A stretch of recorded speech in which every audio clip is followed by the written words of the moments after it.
Katy Perry's extravagant chandelier dress weighed a whopping 40 pounds. Well, they do say that beauty is pain. The Roar hitmaker wore the eye-catching dress to this year's Met Gala, and it was certainly hard to miss her, since the dress even had working lights.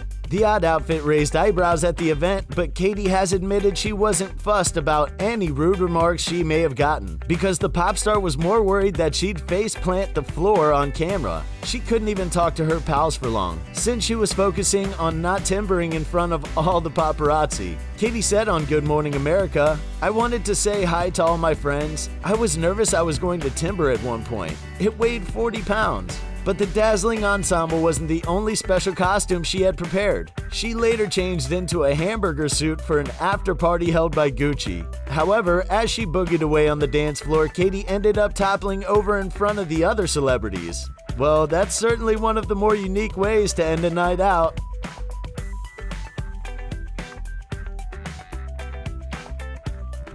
If you like and subscribe to our videos, there's a chance your favorite celebrity will follow you on Twitter. We can't prove that, but we're saying there's a chance.